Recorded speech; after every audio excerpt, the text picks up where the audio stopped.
My name is Eliza Grant, and I turned 69 the week I buried my husband and learned what 42 years of trust can hide. When people hear that I inherited $61 million, they imagine champagne, freedom, ease. What they never picture is silence.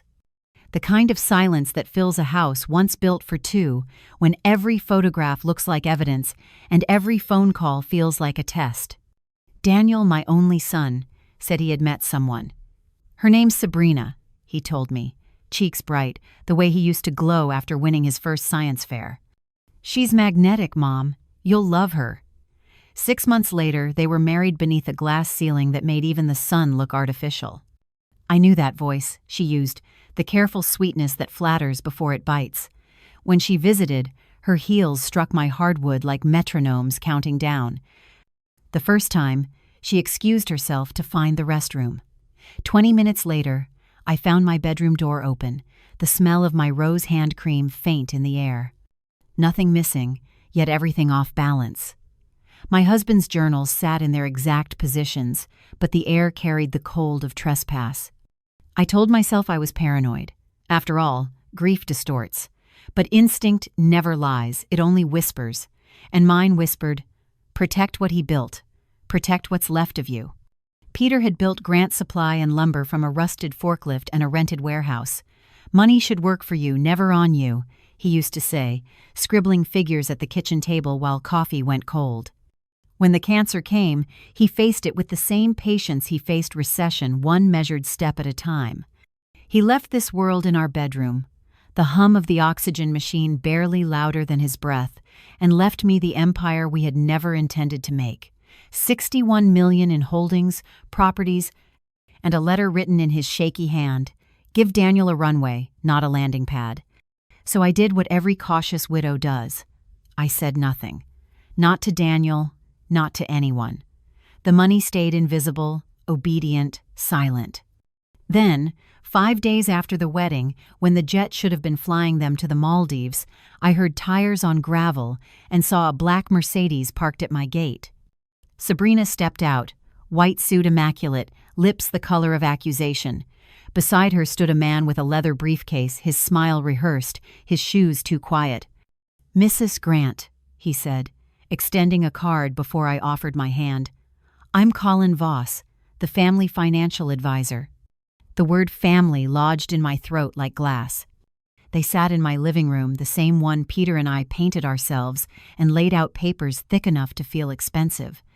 "Given the size of your holdings," he began, "we recommend a preliminary transfer of $12 million to establish the new Grant household and ensure continuity. A modest stipend of $40,000 a month for stability." Stability. Such a beautiful word for theft. "And," Sabrina added lightly, crossing her legs, "should you refuse, we'll have to revisit the will. We're concerned about competency. Managing such a sum at your age can be stressful." My age. My sanity, my husband's legacy reduced to leverage in her mouth. I did not raise my voice. I simply stood. "This meeting is over." She laughed soft, certain. "You'll change your mind." "Perhaps," I said, walking to the door.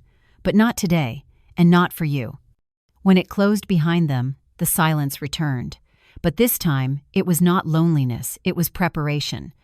If you're watching this video, please like and subscribe to the channel, and tell me in the comments where you're listening to my story of revenge from. We love to know how far our stories are reaching. Now, before we go further, let me ask you something simple but revealing.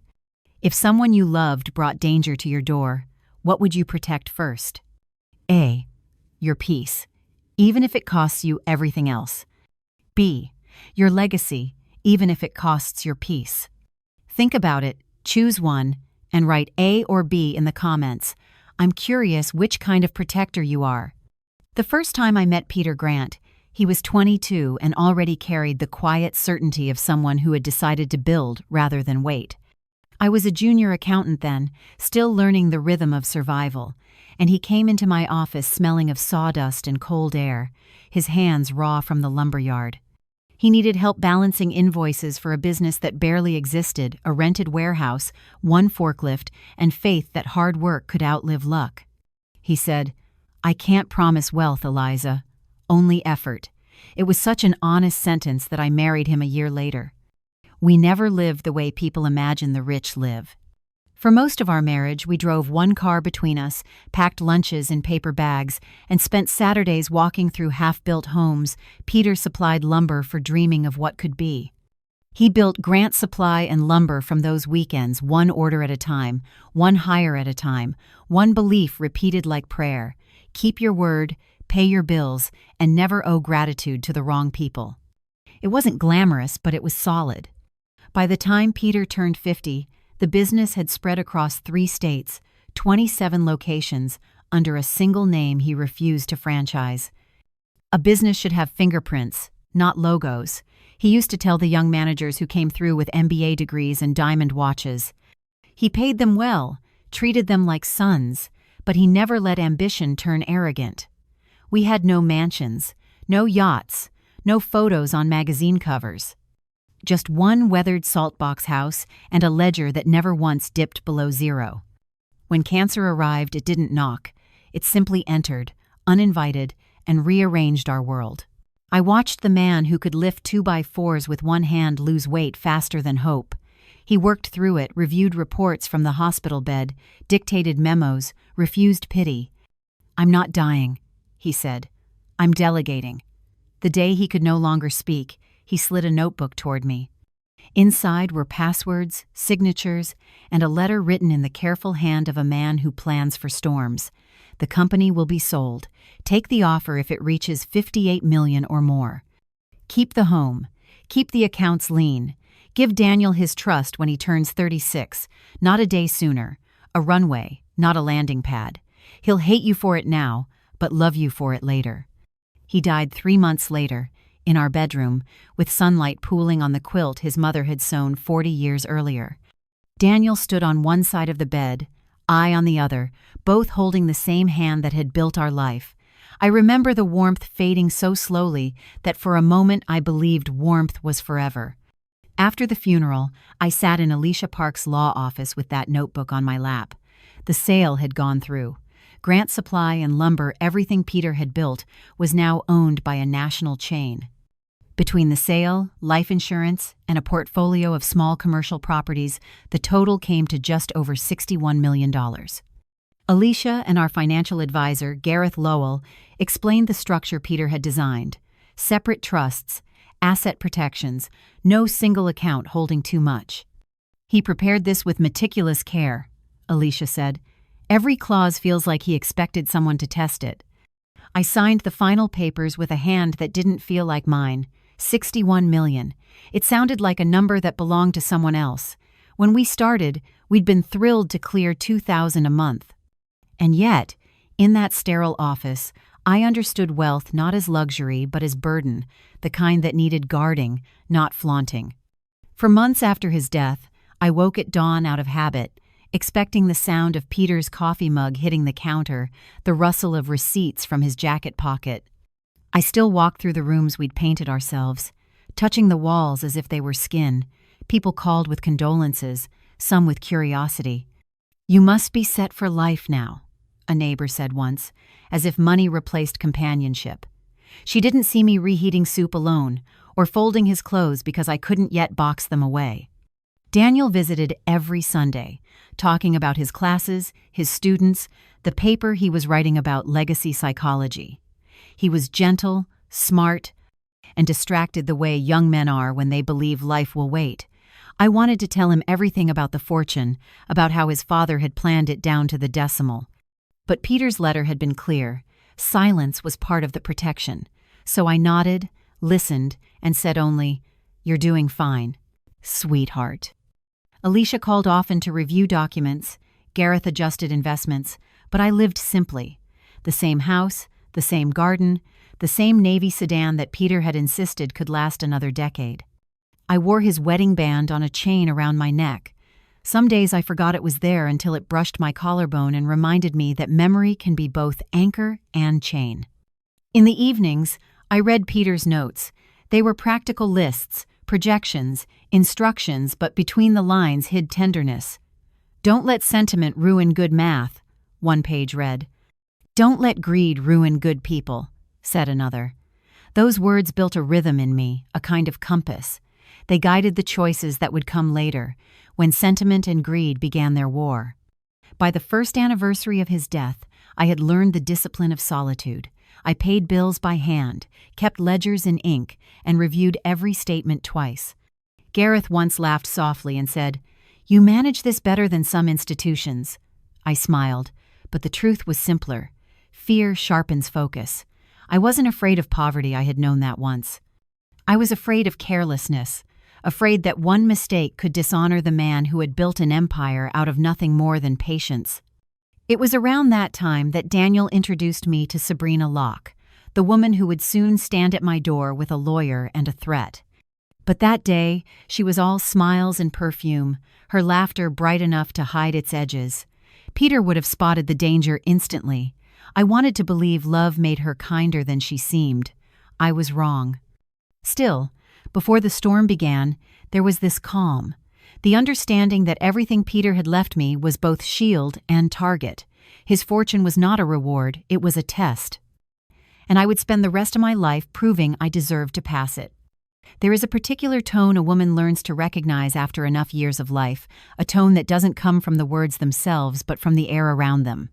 Sabrina had it from the beginning, a kind of polished sweetness, the sugar that coats arsenic. I told myself I was being uncharitable. After all, Daniel was in love, truly, foolishly, gloriously in love. I wanted to believe that love could still be enough. But love, when paired with ignorance, becomes blindness. At first, the changes were almost harmless. Daniel, who had always been deliberate with money, started speaking a new language about brands, experiences, living with vision. He used to wear a watch he'd repaired himself. A leather strap darkened from years of sweat. One afternoon he arrived for dinner wearing a new one, silver and gleaming, a gift from Sabrina, he said, though her graduate job couldn't possibly have paid for it. He didn't see my raised eyebrow. He didn't want to. Sabrina filled the room the way perfume fills a closed car. Compliments on everything: my garden, my silver, my quaint house. Her voice lingered a fraction too long on the word quaint. She touched things she didn't need to touch. The framed photo of Peter in his work overalls, the brass ship's clock he'd loved. She said, "You must miss him terribly," in the tone people reserve for talking about an elderly pet. It was only when she started asking questions that I felt my pulse shift. Was it a family business? Did you keep any of the properties? Was the sale public record? They came disguised as conversation, but I had spent decades listening to clients, lawyers, contractors. I knew when curiosity served calculation. I smiled, answered vaguely, and changed the subject. She seemed to take that as a challenge. The next month, I received an invitation, a glossy card, embossed with gold announcing their engagement party. I hadn't known they were engaged. Daniel arrived 2 days later, explaining that Sabrina wanted to keep it simple, that she'd handle the details. Simple, it turned out, meant a 90-page spreadsheet of expenses, imported orchids, a 12-piece band, drone photography, a custom ice sculpture shaped like the initials D and S. The budget exceeded $85,000. I told him gently that Peter and I had spent less than $1,000 on our wedding, and it had lasted 42 years. He laughed, awkwardly. "Times are different, Mom." Different, yes. Not necessarily better. When I offered to contribute $22,000, Sabrina smiled tight, polite, triumphant. It wasn't gratitude I saw, it was victory. "That's very generous," she said, and immediately called the planner to confirm the fireworks. The day of the tasting, I accompanied them to the hotel. Sabrina led every conversation, calling the chef darling, dismissing suggestions, instructing Daniel to trust her taste. I watched him shrink slightly beside her. Love can turn even strong men into polite ghosts. Later in the hotel lobby, I stopped to collect my coat and overheard her voice again. It was unmistakable, smooth and low, speaking to the maid of honor. "Once we're married, access is just a matter of paperwork. His mom sitting on more than 60 million, pretending she's modest. Give me a year and we'll be in the big house. I didn't move. My throat closed around air. There are moments when truth doesn't arrive as revelation but as confirmation you knew all along. You just didn't want to admit it. I drove home in silence, the kind that hums like electricity. That night, I pulled out Peter's ledger, the one with the navy spine, and started documenting dates, conversations, receipts. Not because I intended to fight. Not yet. Because the first rule Peter taught me about business applies equally to betrayal. If it isn't written down, it never happened. From then on, I watched her pattern unfold with clinical precision. She isolated Daniel from old friends, dismissed his colleagues as small thinkers, and began cultivating acquaintances of her own photographers, realtors, event planners, people who lived their lives in polished surfaces. She created a version of Daniel that fit her aesthetic: tailored suits, new car, upgraded apartment, all on borrowed shine. When I suggested that debt could drown even love, Daniel bristled. She believes in our future, Mom, why can't you? Because belief without arithmetic is delusion, I thought, but didn't say it. One evening, after a dinner that felt like theater, I offered Sabrina a ride home. She declined, saying she had errands. As I walked back to my car, I saw her standing under a streetlight, speaking animatedly to a man in a charcoal suit. He handed her an envelope, and she slipped it into her purse with the ease of routine. When she noticed me, she waved cheerfully, as though we'd shared a private joke. That night I called Gareth, my advisor, and told him to triple-check all account alerts, add dual authorization, and freeze any inactive credit lines. I didn't explain why. He didn't ask. Some men, especially those who've seen enough marriages and estates crumble, recognize the tremor in a widow's voice. A week later, Daniel mentioned an amazing investment opportunity through Sabrina's connections, a boutique real estate firm offering luxury micro-units. She wanted him to contribute his savings. When I asked for details, he said, "You wouldn't understand, Mom. It's modern portfolio diversification." He used the words like armor. What I understood was simpler. Sabrina had shifted from curiosity to strategy. I began to sleep less. Every creak in the house felt like a warning. I found myself repeating Peter's words aloud: when in doubt, wait it out. But waiting is hard when you're watching your child be led toward the cliff you can already see.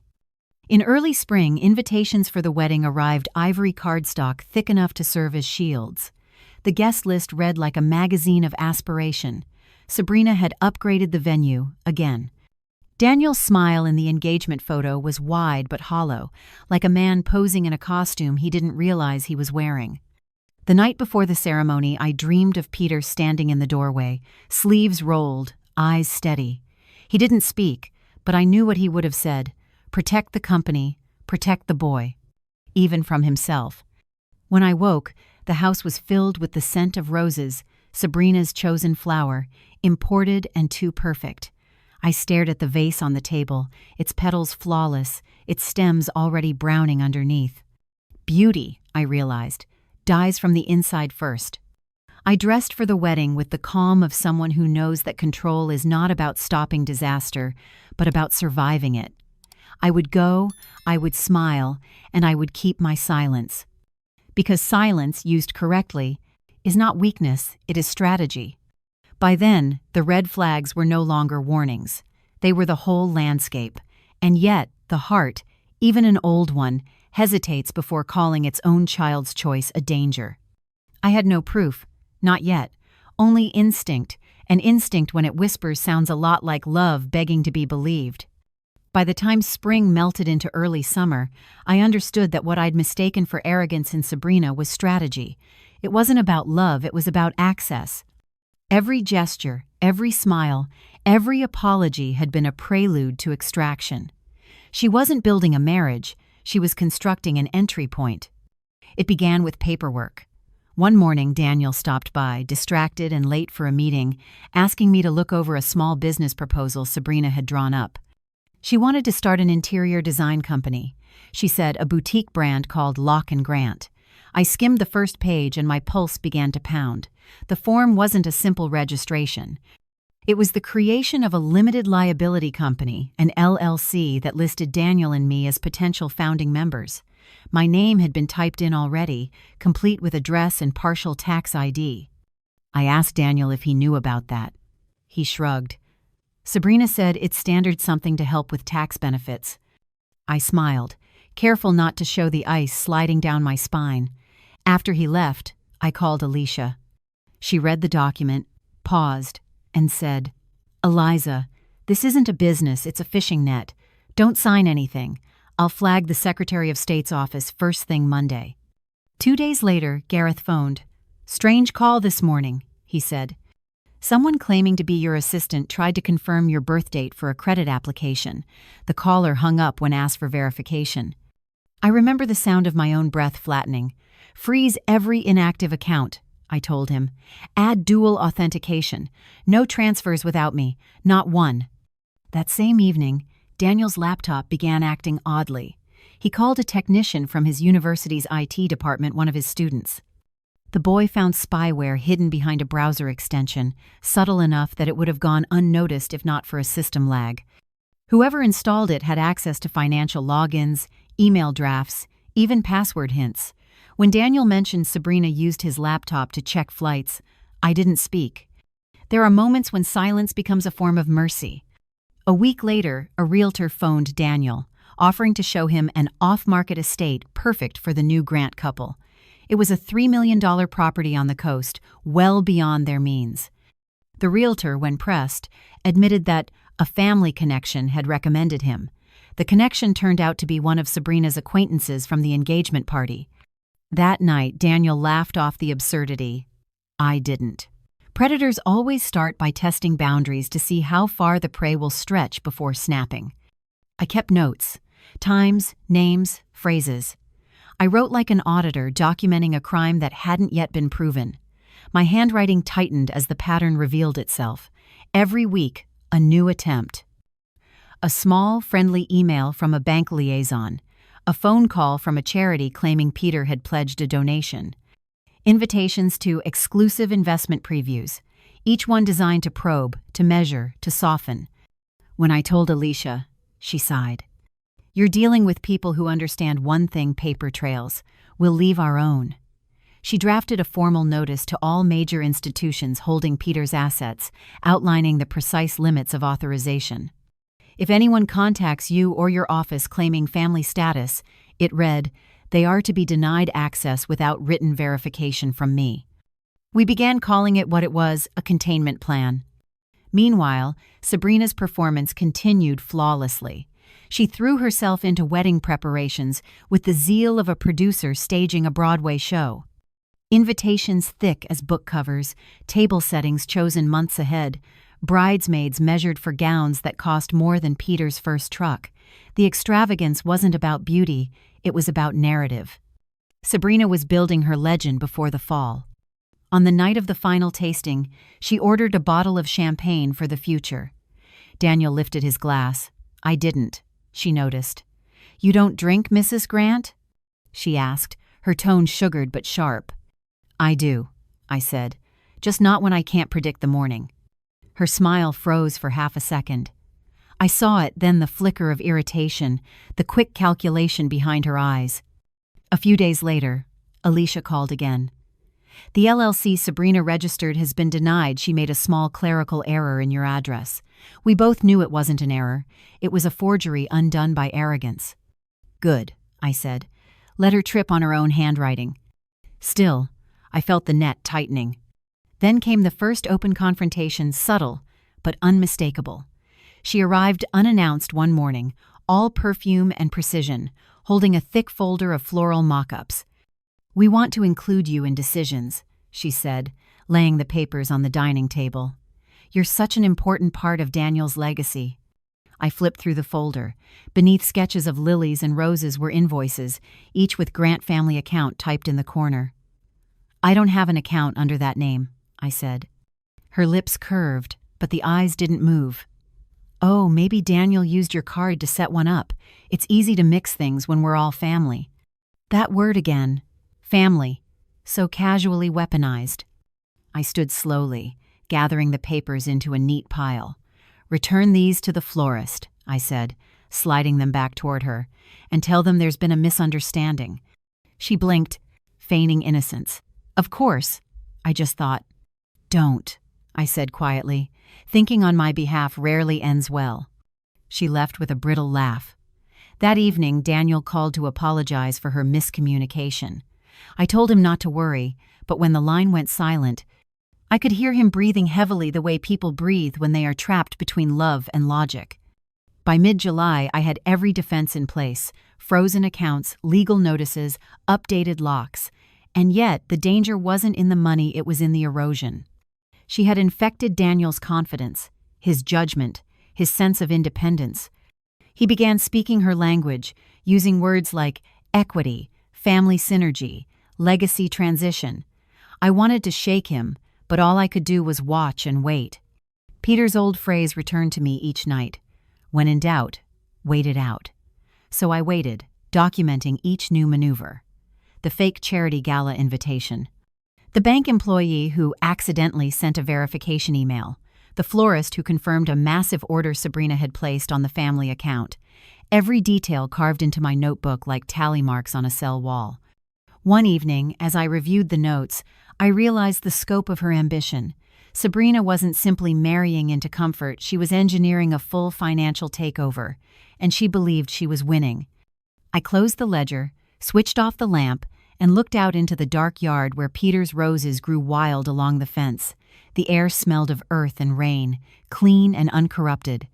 Somewhere inside me, something hardened, not fear, not bitterness, but resolve. If Sabrina wanted a war dressed as a wedding, she would have it. Only I would choose the battlefield, and when it came, it wouldn't be chaos that defeated her. It would be documentation, precision, and time, the same tools Peter had used to build an empire she thought she could steal. The morning of the wedding arrived, draped in sunlight so deceptively gentle that, for a moment, I almost believed peace was possible.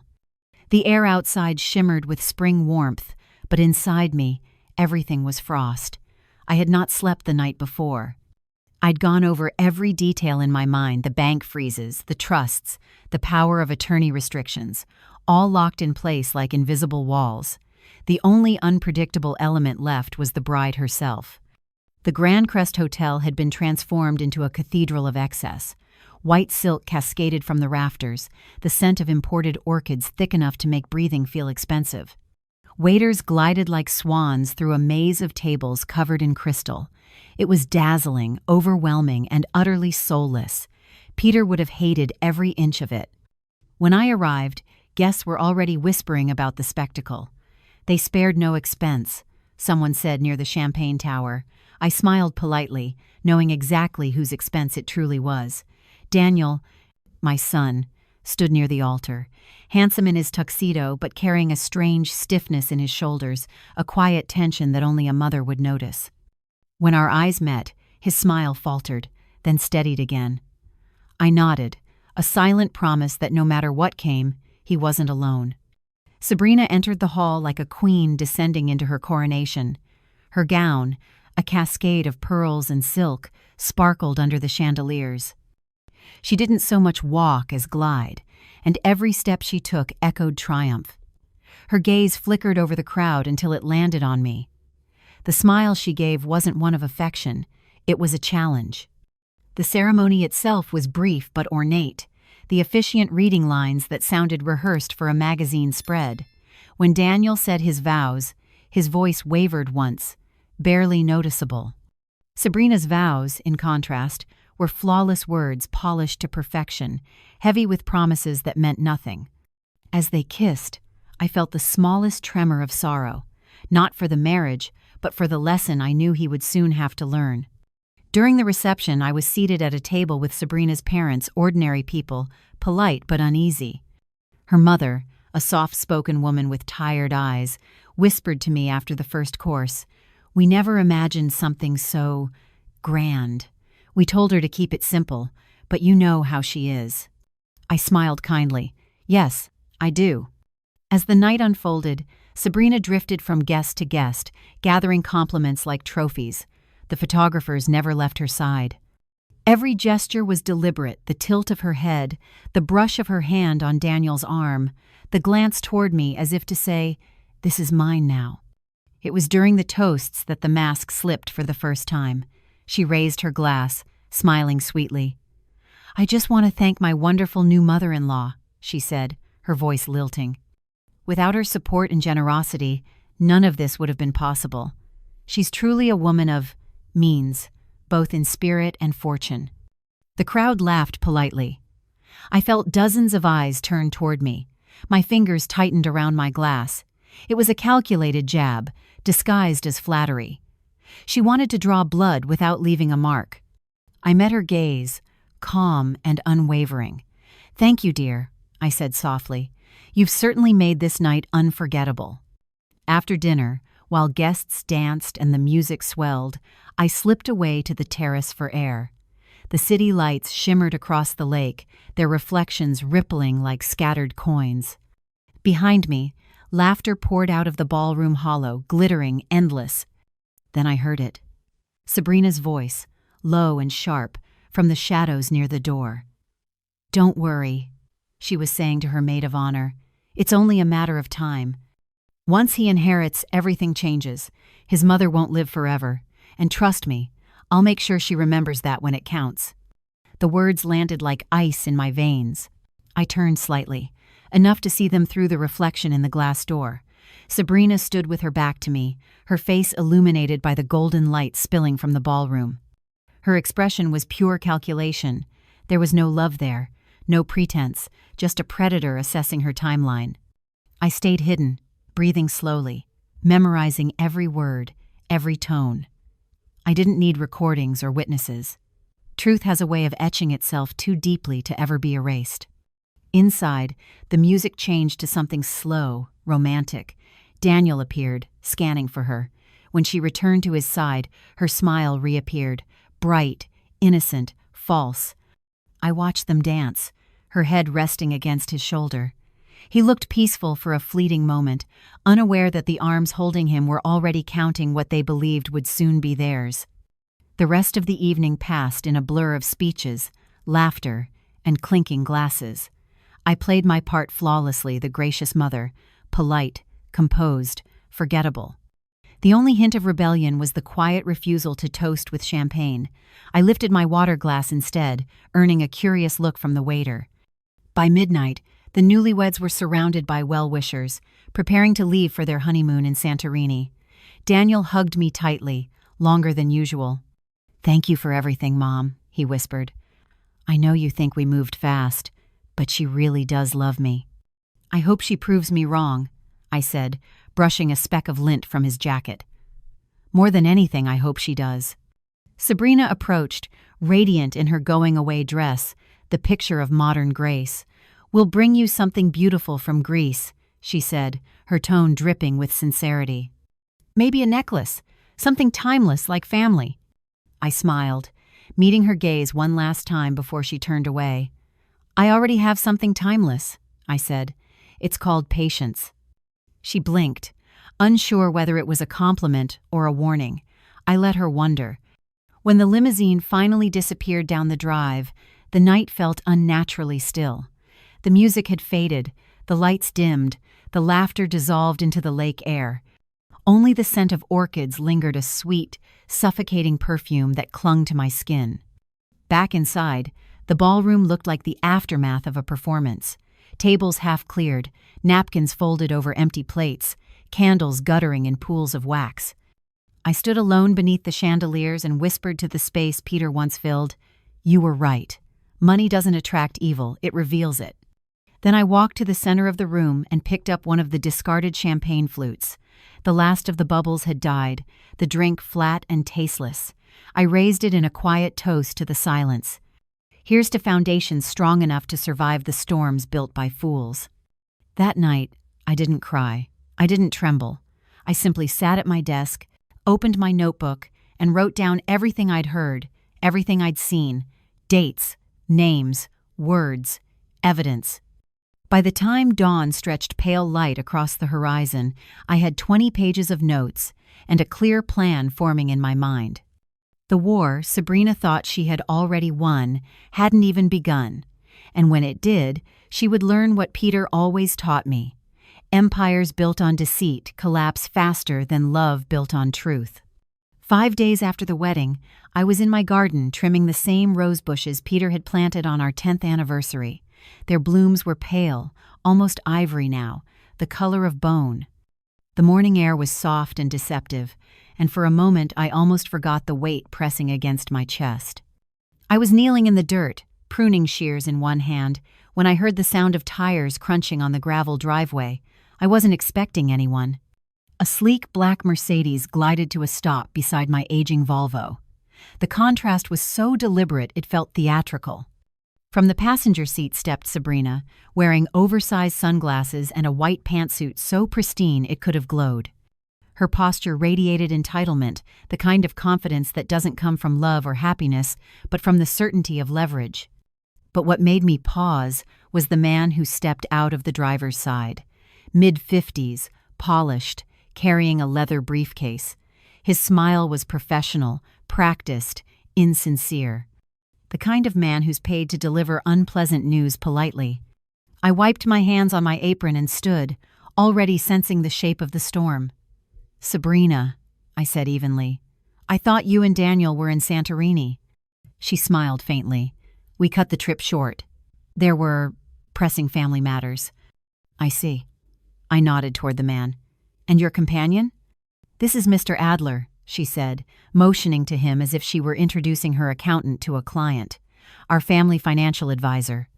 "Our family." The words slid out of her mouth with such authority that even the wind seemed to hesitate. I gestured toward the porch. "Well then, come in. I imagine this won't take long." Inside, the air smelled faintly of lemon polish and coffee. I poured 3 cups out of courtesy, though only mine would be touched. Sabrina sat gracefully on the edge of the sofa, crossing her legs, her diamond wedding band catching the light as if she were staging a photograph. "Mr. Adler opened his briefcase and removed a folder thick with papers. "Mrs. Grant," he began, his tone patient but firm, "thank you for seeing us. I'll get straight to the point. It has come to our attention that following your husband's passing, you inherited a significant estate assets, totaling approximately $61 million. The number hung in the air like a dropped chandelier. I felt the room contract around it. I took a slow sip of coffee. "And how exactly did this come to your attention?" Sabrina leaned forward, her perfume sickly sweet. "Daniel found some of his father's business documents in storage. The sale figures were right there. We were both surprised, to be honest. You've always lived so modestly." It was a lie, and not even a clever one. Daniel hadn't gone near those documents in years. I remembered the night before the wedding, when I'd found her in my study, pretending to look for the restroom. She must have taken photos then. "I see," I said softly. "And what is it you're hoping to accomplish with this information?" Adler smiled, though it didn't reach his eyes. "We believe it would be both fair and prudent to release a portion of the estate to your son and his wife now, rather than waiting for inheritance proceedings. It's a matter of family equity." "Equity," I repeated. "What kind of portion?" $10 million, he said without hesitation, "to establish a home, settle wedding expenses, and provide a foundation for future ventures. Additionally, a monthly stipend of $25,000 would ensure they can maintain the lifestyle befitting their family's position." Sabrina interjected before I could speak. "You're sitting on money you'll never use. Daniel is your only child. Surely you want him to thrive now, not decades from now." I met her eyes. "You mean you want him to fund your lifestyle now?" Her smile faltered. "Excuse me?" "You heard me," I said calmly. $10 million and a stipend. That's quite specific for something you're pretending is about family." Adler cleared his throat, stepping in like a referee. "Mrs. Grant, I assure you, this is entirely reasonable. If you choose not to cooperate, however, there are other avenues to explore. It's possible your late husband's will could be contested. Questions could be raised about undue influence during his illness, perhaps whether he was fully competent when transferring assets solely to you." It was a carefully veiled threat. Not criminal, not overt, just poisonous enough to linger. I stood slowly. So that's your strategy. Blackmail dressed as concern. Adler's voice hardened. Please don't use that word. We're simply ensuring fairness. Sabrina's facade cracked, her tone sharpening. If you think the courts would side with a widow hoarding a fortune while her son struggles, you're mistaken. Judges favor preservation of family wealth. You could lose control of everything if this goes public. The arrogance in her voice was almost artful. I realized then that she wasn't just overconfident, she was delusional. She thought charm and intimidation could move me the way they'd moved Daniel. I took a deep breath, exhaled slowly, and smiled. I think this conversation has gone far enough. You'll both leave my house now. Sabrina stood abruptly. You're making a mistake, Eliza. Daniel will be devastated when he learns how little you care about his future. Then I suppose we'll see whose version he believes, I said. But before you go, tell me the truth. Does he even know you're here? She hesitated, then lied. Of course he does. The silence that followed told me everything I needed to know. Mr. Adler gathered his papers with quick, nervous hands. We'll be in touch, he said stiffly. I doubt it, I replied, opening the door. Sabrina turned one last time, her composure gone. You can share what's rightfully ours now, or lose your son forever. The choice is yours. The door closed behind them with the soft finality of a verdict. I stood in the quiet, the taste of metal in my mouth, my pulse steady despite the storm she'd tried to summon. Fear didn't reach me anymore, only fury did. I walked to Peter's old study, the air heavy with his absence. His ledger sat on the desk, the last page blank. I sat down and began to write every word, every threat, every number. By the time I was done, 5 full pages chronicled the conversation. Then I scanned them, emailed copies to Alicia and Gareth, and locked the originals in the safe. When Alicia called an hour later, her voice was sharp with resolve. They have no legal standing, Eliza, but document everything. If they contact you again, we'll move for an injunction. Let them come, I said. They'll find the door closed. That night, the house was too still. I sat in Peter's chair until the moon rose, staring at the framed photo of him in his workshop. You built everything brick by brick, I whispered. And now I'll defend it word by word. It wasn't just about the money anymore. It was about legacy, about the quiet, sacred labor of a lifetime that a stranger believed she could convert into luxury handbags in real estate. I didn't know yet how deep Sabrina's desperation ran, but I knew this. She had started a war she wasn't equipped to finish. And when the truth reached Daniel, and it would, she would learn that the most dangerous opponent in the world isn't a wealthy widow. It's a mother with nothing left to fear. 2 days after Sabrina's visit, I received a call from Daniel. His voice carried the familiar mixture of exhaustion and defensiveness that always surfaced when he was caught between us. Mom, he began, can we talk? Sabrina told me about the meeting. You didn't have to be so harsh with her. I stared at the roses outside my window, their petals curling inward from the afternoon heat. Harsh? I repeated quietly. Did she also tell you she brought a man here to threaten me with legal action? He hesitated.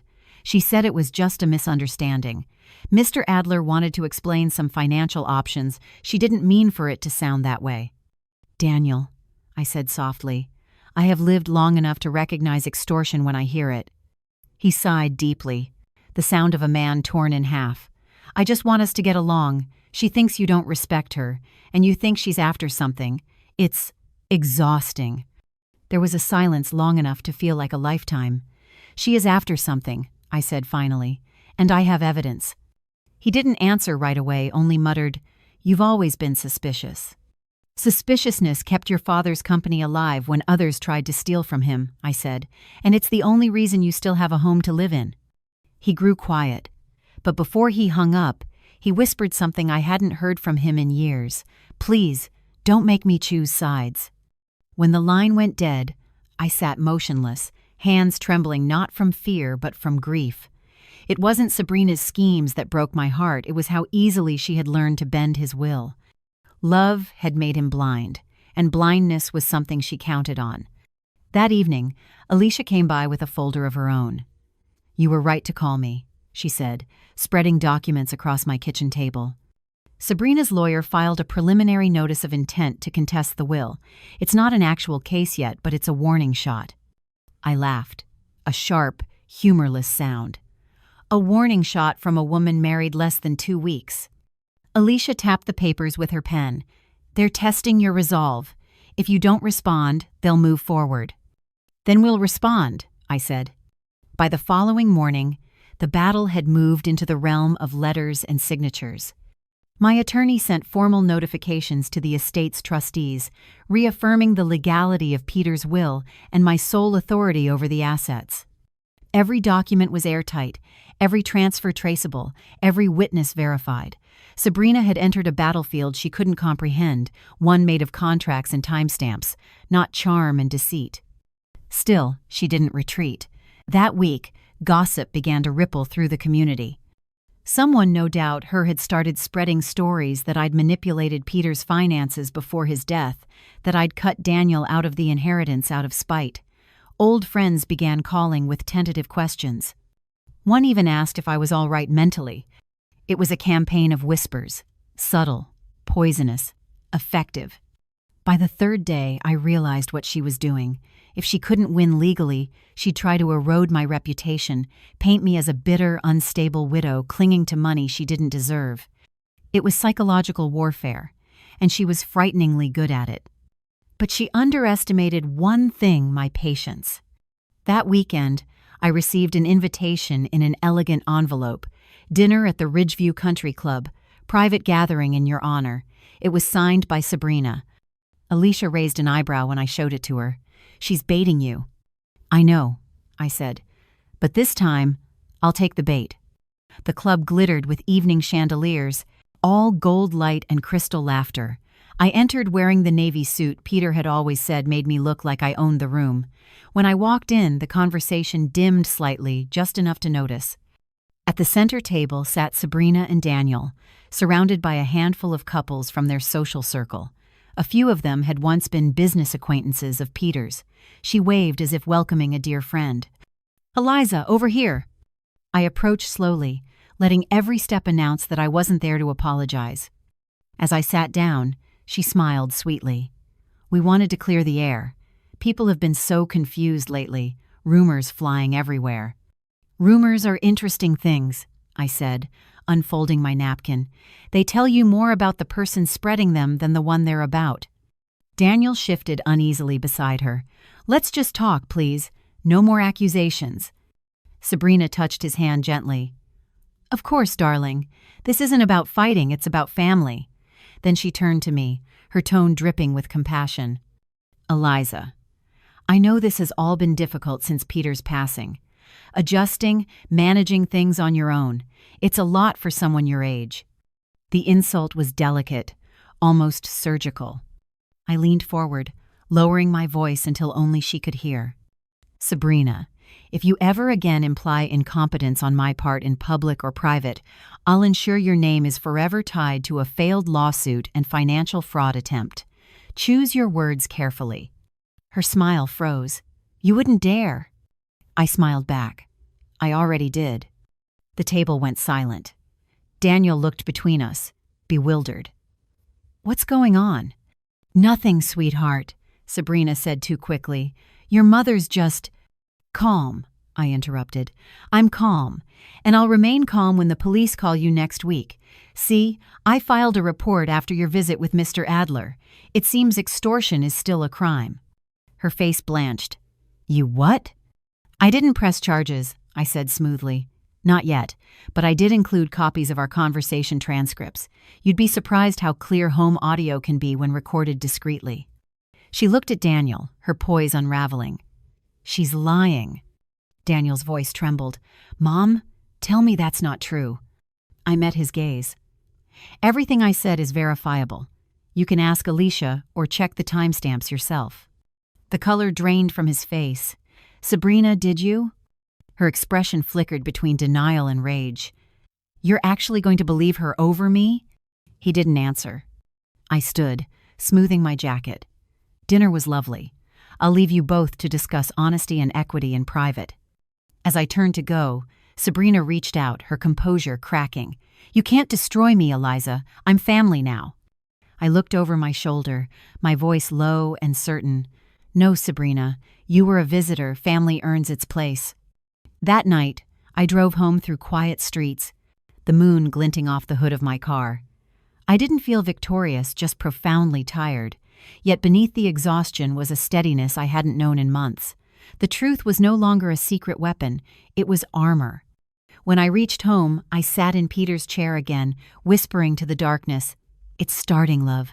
The tide's turning." And as the clock struck midnight, I realized something with absolute clarity. Victory in battles like this doesn't come with shouting or vengeance. It comes quietly, through patience, precision, and the slow, certain collapse of lies under their own weight. The morning after the dinner at Ridgeview, I woke to a silence that felt almost ceremonial. The house was bathed in pale light, the kind that makes everything look both fragile and inevitable.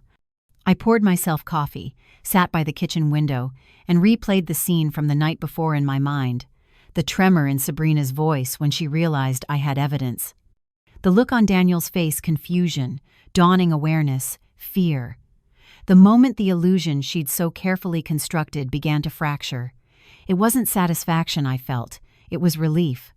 Quiet, cold relief. By noon, Alicia called. "She's unraveling," she said without preamble.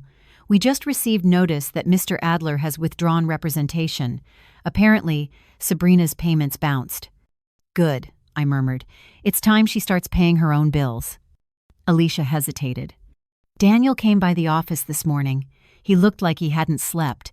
He asked for copies of everything, statements, recordings, the report you filed. I gave him permission, as you instructed." The breath I didn't know I'd been holding finally escaped me. "Then he's beginning to see." "Yes," Alicia said, "but prepare yourself. He may not forgive easily, not her, and not himself." That afternoon, I went into town for the first time in weeks. The stares were different now, not pitying, not curious, just wary. Word travels fast in places that pretend it doesn't. People who had doubted me now smiled too brightly, their politeness a silent apology. I didn't need their approval. I'd stopped craving it years ago. But I recognized something powerful in their change of tone reputation. Once damaged, can be rebuilt with the right kind of truth.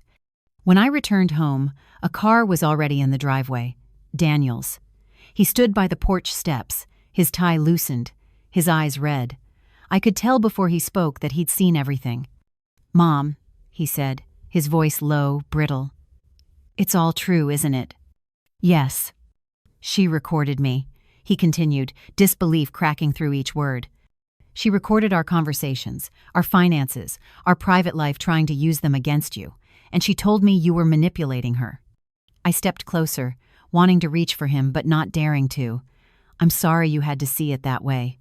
He ran a hand through his hair. "I thought she loved me." "People like her," I said gently, "love the reflection of themselves they see in someone else. When that reflection stops flattering them, they turn cruel." He sank onto the porch step, staring at the gravel. "I was so blind. You tried to warn me, but I thought you were controlling, jealous. God, I even accused you of wanting to ruin my marriage." "You wanted to believe in her," I said. "That's not weakness, Daniel. That's hope.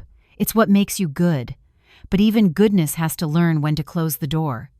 He looked up, tears gathering. "She emptied the joint account. $30,000. Gone. She said she needed time to think and left for the city. I don't know if she's coming back." "Then let her stay gone," I whispered. We sat in silence for a long time. The wind moved through the trees, scattering rose petals across the lawn. When he finally spoke again, his voice carried the quiet of a man rebuilding himself from the ruins. "I want to make it right, Mom. I want to help fix this, whatever it takes." "Then start by forgiving yourself," I said. "The rest will follow." The following days passed like the soft unwinding of a storm. Daniel began visiting more often, at first out of guilt, then out of need. He helped in the garden, repaired the old fence, joined me for dinners that felt like tentative truces. There was still distance between us, but it was the kind that time could cross, not the chasm built by deception. One evening, he brought a folder of his own. Inside were photographs and text messages Sabrina had sent to Albert Wright, the so-called financial consultant she'd secretly been meeting. They weren't just scheming messages, they were proof of intent. Plans to siphon money, coded references to offshore accounts, even drafts of fake property documents she had hoped to coerce Daniel into signing. "Do you want to press charges?" he asked. I looked at the evidence, at the woman who had tried to gut everything Peter and I had built. "No," I said after a long pause. "Let her destroy herself. People like her always do." The next day, Sabrina called. Her voice was brittle, the honey drained out of it. "Eliza, we need to talk." "There's nothing left to discuss." She laughed weakly. "You won't believe this, but I lost everything. My cards are frozen. The account's closed. I just need some help just until I get back on my feet. Daniel won't answer my calls." "You had your chance," I said. "You chose greed over decency. Now live with the choice." "You think you've won?" she hissed. "You'll die alone in that house." "Perhaps," I said, "but not with shame as my guest." The line went dead. That night, Daniel called to say Sabrina had been served a restraining order after trying to access his office. It was finally, definitively over, but I could hear the ache in his voice. He wasn't celebrating. He was mourning the version of love he thought he had. The following morning, I opened Peter's old notebook again, the one where he used to record every expense, every deal. On the last page, I wrote a single line: "We built with honesty, and that is why it lasted." Then I closed it and placed it back in the drawer. Weeks passed, and slowly, life began to return to something resembling peace. Daniel accepted a teaching position at the university, finding purpose in mentoring students. He came by every Sunday with fresh bread and quiet conversation. There were still shadows in his eyes, but they were softening. One Sunday afternoon, as we sat on the porch watching the sunset, he said quietly, "You were right, Mom. Money doesn't change people, it shows who they already were." I smiled faintly. "Your father used to say that. Seems you finally listened." He laughed, a sound I hadn't heard in so long it startled me. "I guess I did." We sat together until the sun slipped behind the horizon. For the first time in months, I didn't feel like I was defending a fortress. I felt like I was home again. Later that night, I stood by the window watching the garden sway in the wind. The roses were blooming again, resilient as ever. I thought of Peter, of everything we'd endured, and whispered, "You'd be proud of him." Because in the end, the war I had fought wasn't against a woman, it was against silence, complacency, and the slow erosion of truth. And in surviving it, I'd reclaimed something greater than fortune, peace, hard-won and sacred, the kind that no thief could ever steal again. The months that followed were quiet, but it was not the kind of quiet that comes from peace. It was the quiet of rebuilding, of sweeping away the ashes and realizing you've survived the fire but still smell the smoke. Daniel was healing in his own way, slower than I hoped, faster than I feared. He had returned to his work at the university, diving into lectures and projects that distracted him from the wreckage of his marriage. He came for dinner every Sunday, sometimes bringing flowers, sometimes bringing silence. Both were equally comforting. I had learned not to ask too many questions. Healing doesn't like to be watched. It blooms in privacy. But every now and then, I saw his eyes drift to the empty space on the table, the one where he used to set down his phone, waiting for a call that would never come. I didn't speak her name. The absence of Sabrina was like an open window, no longer a wound, but a reminder of air. One morning, Alicia stopped by with a thin envelope in her hand. "This came today," she said, her tone unreadable. It was postmarked from the city. Inside was a single sheet of paper, no letterhead, no signature, just handwriting I recognized instantly. "I'm sorry for everything. Tell Daniel I never meant to hurt him. I just wanted a life I didn't have to beg for." I stared at the words for a long time. They weren't remorse, they were resignation. Even her apology was self-centered, written not to heal but to escape accountability. "Will you show this to Daniel?" Alicia asked. "No," I said, folding it neatly and placing it in the drawer beside Peter's notebook. "He's finally breathing again. I won't let her steal that air back." That night, As the rain tapped against the windows, I reread the last pages of Peter's letters to me, the ones he'd written during his final months. One line stood out more than ever. If you ever have to choose between kindness and self-preservation, remember that kindness without boundaries is a knife you hand to your enemy. He had always seen the world in truths I was too soft to accept. Now I understood. A week later, Daniel arrived with unexpected news. "Mom," he said as he set a folder on the table, "I'm starting a foundation, scholarships for underprivileged students, something Dad would have loved." For a moment, I couldn't speak. My throat tightened, not from sadness but pride. "That's a beautiful idea." He smiled faintly. "I want to call it the Grant Initiative, but there's more. I'd like you to co-chair it. You're the reason it exists." The words hit me harder than I expected. All those years of being labeled controlling, overprotective, difficult suddenly, they dissolved. He had finally seen the truth behind my choices. "I'd be honored," I said quietly. Over the next few weeks, our lives took on a rhythm of purpose again. We met with attorneys, advisors, community leaders. For the first time since Peter's death, my home filled with laughter and conversation instead of silence and tension. The garden became our meeting space, the smell of roses mixing with the sound of plans and dreams. But the story wasn't done testing us. One late afternoon, as we reviewed paperwork for the foundation, Daniel's phone buzzed. His face shifted when he saw the caller ID. "It's her," he whispered. I didn't say a word. He answered anyway. "Sabrina," he said softly. "Why are you calling me?" I could hear her voice faintly from where I sat, fragile, trembling, desperate. "I'm sick, Daniel. I need help. Please don't hang up." He closed his eyes, pressing his hand against his forehead. "You lied to me. You used me. You turned my mother into your enemy." "I know," she sobbed. "I lost everything. I just need something to start over. Anything." He looked at me across the table. The question in his eyes wasn't about money, it was about mercy. I nodded slowly. "You do what you think is right," I said. "But remember, help doesn't always mean saving someone. Sometimes it means letting them face the truth." After a long pause, Daniel spoke into the phone. "I'll send you enough for 1 month. After that, you're on your own. Don't contact us again." There was silence, then a whisper of gratitude, and the line went dead. He exhaled, trembling slightly. "Was that the wrong thing to do?" "No," I said. "It was the hardest right thing." That evening, we sat in the garden as the sun slipped behind the hills. Daniel told me about the new students he wanted to support, children who reminded him of the boy he used to be before the world taught him how cruel ambition could be. I listened, feeling something inside me finally loosen. When he left, I stayed outside long after the lights in the house had dimmed. The night air carried the scent of rain-soaked earth and blooming roses. Somewhere in the distance, an owl called. I thought of Sabrina alone, perhaps sick, certainly broken, and for the first time I didn't feel anger.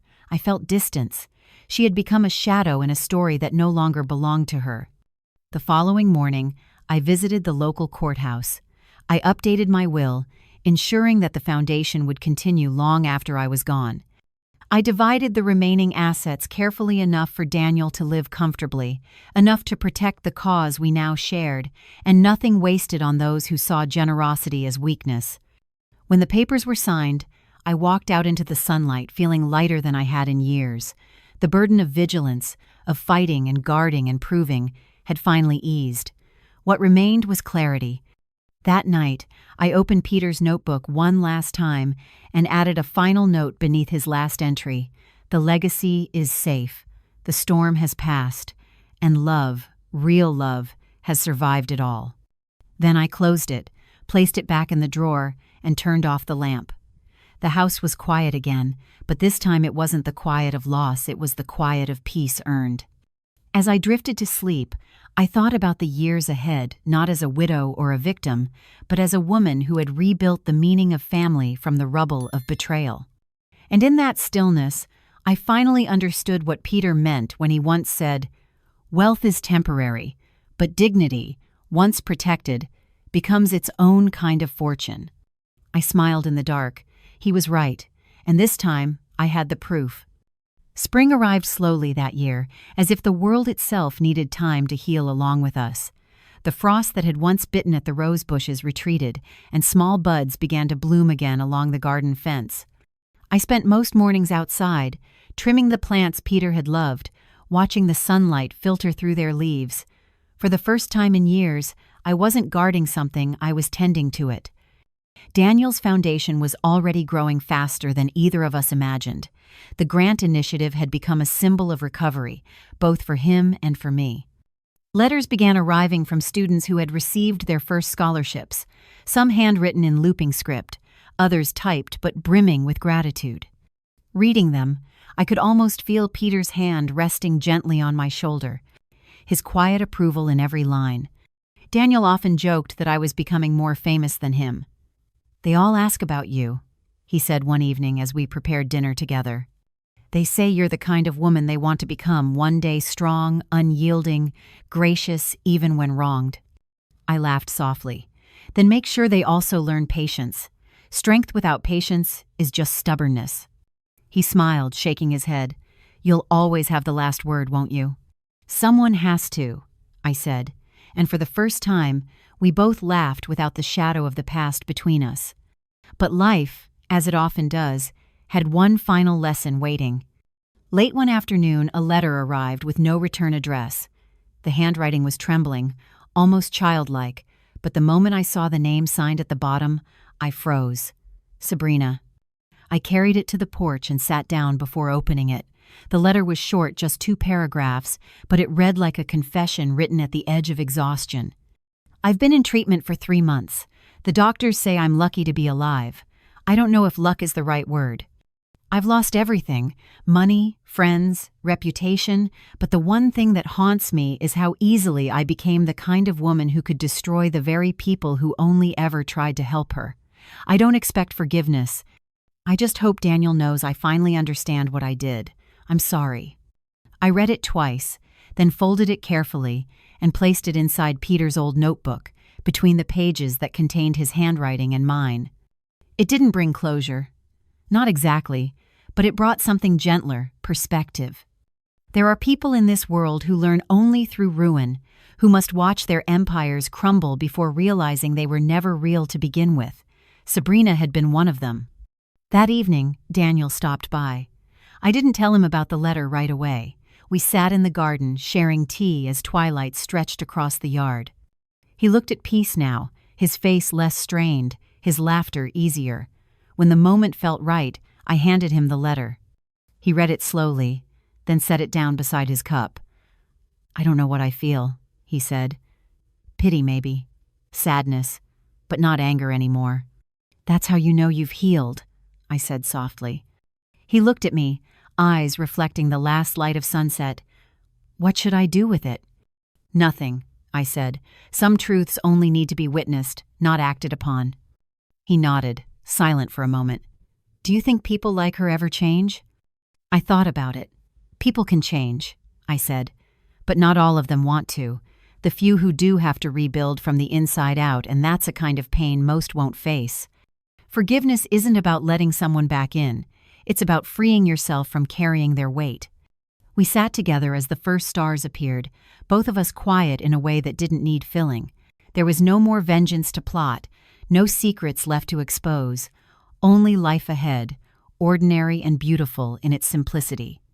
Weeks later, the foundation hosted its first official ceremony. We stood on stage together, Daniel and I, under soft lights before a crowd of students, donors, and families. He spoke first, his voice strong, steady. He talked about legacy, not the kind measured in wealth, but in the choices that outlive us. When he finished, the audience applauded, and he motioned for me to speak.